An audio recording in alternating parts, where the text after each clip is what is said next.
to JasonWhiskyWise and myself, Jason, bringing you today whiskey review on the Glenfiddich 18-year-old. So, today we're going to be reviewing the Glenfiddich 18. If you have missed my video into the Glenfiddich 12 and the 15 Solera, be sure to check them out. I'll leave them linked somewhere up here. And I've got the MT just now as we are working our way through the Glenfiddich range. Now, some people pronounce it, I've heard this recently, as Glenfiddich. I just hosted a tasting recently in London, and someone said to me, do you have any Glenfiddich? And I said to them, it's Glenfiddich. But if you go to a bar, people will know exactly what you're talking about. It's just, I used to do this mistake when I started out with whiskey. Pronunciation is something you work on. Now, there's a big YouTuber in our whiskey community called Roy Aquavite. I'll leave his link over here. He does pronunciations on different whiskeys, so go and check it out if you are trying to learn different pronunciations. So the Glenfiddich 18-year-old, we're going to pour ourselves this rest of this dram. It's actually less than a dram. But today we're reviewing all the whiskey, so can't drink too much, I'd say. So, in terms of the Glenfiddich 18, it's very well known all around the world. The distribution's been fantastic. And any sort of places you go, I've seen it in my local off licenses, my superstores. It's one of those whiskies you'll know and see everywhere. So I want to cover it in my review style structure, which begins by assessing the age of the whiskey. So it starts off with the age, which is an 18-year-old whiskey, bottled at an ABV of 40%. The cask selection of this one are a combination of Spanish Oloroso sherry casks and American oak casks. Now the actual distillery itself, the Glenfiddich Distillery, and they are owned by the parent company William Grant and Sons, and together they are located in Speyside, Scotland, and they're actually in Dufftown. So if you do ever get a chance, go and pay them a visit. If you are going up to Scotland, it's a really great place, and I'll be going there in hopefully 2 months' time. So I'll be going and taking you along with me. Now if I've already gone, you'll see a vlog here on the channel. Now in terms of the price on that bottle over there, it's around about £60. I've seen sometimes it goes up to 75. And in Heathrow Airport, it's around about £55. Just a second. I just cut that out because that was me coughing. I'm not feeling too well at the minute, but I'm still going to try to make sure I do the whiskey reviews for you guys. Now, in terms of exclusivity, it's not exclusive. However, I think you can find it everywhere. I've seen it in airports. I've seen it in shops, superstores, whiskey shops. I saw it in Taiwan. I saw it in America.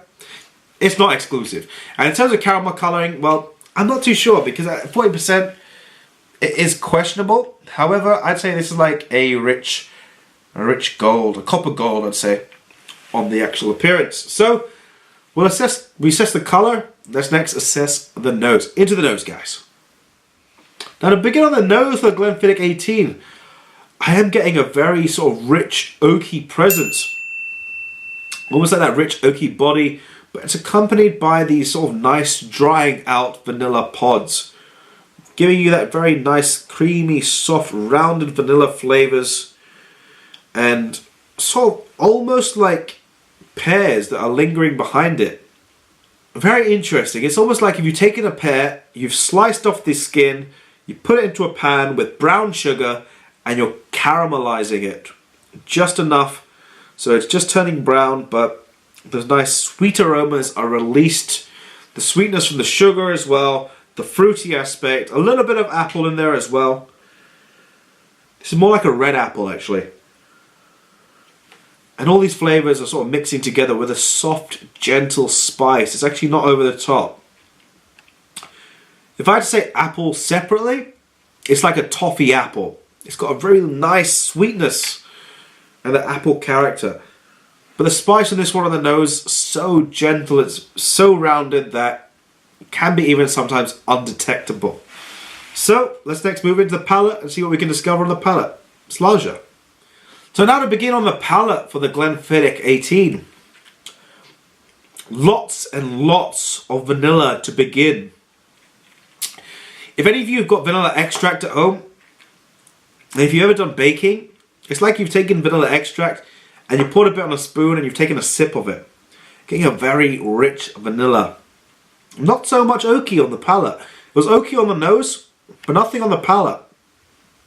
The spices start to take over now.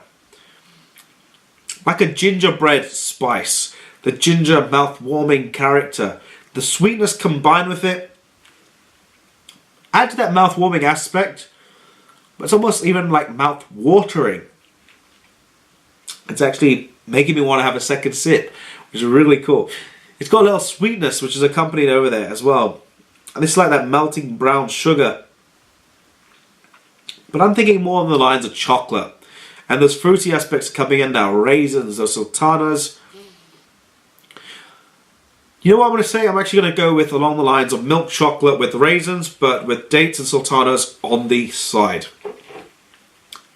And a pan of brown sugar, as if you just sort of melted it to the right consistency, let it cool, and you're just taking a sip of it. That's nice. Let's move into the finish, and then we'll come to my conclusion on the Glenfiddich 18. So for the finish, these flavours have been married so well together. It's almost making my palate, mouth-watering aspect. Keep licking my lips. It's got a nice sort of mouth-warming spice, almost like a candied sort of cinnamon bark. I want to say cinnamon swirl, but it's not along those lines of being that sweet. It's not got that pastry aspect. It does have that sort of little bit of that maltiness to it. A little bit of that oaky dryness. And that's more or less drying the palate with the spice, which seems to hold out quite strong. More on the lines of, I'd say, a medium-long finish. But it's holding itself very well together. So I'm going to give my rating, and then we're going to come to my conclusion on the Glenfiddich 18. And I'm going to give it this over here. I'm giving it an 88 out of 100. It's one of my sort of preferred 18-year-old whiskies that I've got at the minute. And just the flavours, the complexity, the texture, and the way in which it just sort of develops on the palate, makes it mouth-watering, makes it irresistible. In terms of price point, it's probably one of the best 18-year-old whiskies priced on the market, whether you're being a travel retail at $55 or even up to £75.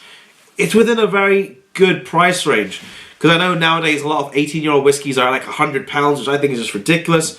But in terms of time, water, I'm going to leave that in your hands. Go and get yourself a bottle, experiment with it, and let me know your thoughts in the comment section. But for me, I really like the Glenfiddich 18. Will I be getting a bottle? Yes, I'll be definitely adding this one to my collection, as I had one before Christmas, and I also had a 21, but my friend drank pretty much all of my 21-year-old, so I've been left with very little. So on that note, I'm going to leave the video at that. If you have enjoyed, by all means, feel free to drop it a thumbs up, as it is always greatly appreciated. Feel free to hit the subscribe button, and also be sure to check out some other Glenfiddich videos if you like Glenfiddich. But on that note, this has been JasonWhiskyWise, and I'll catch you all for the next video. Solera.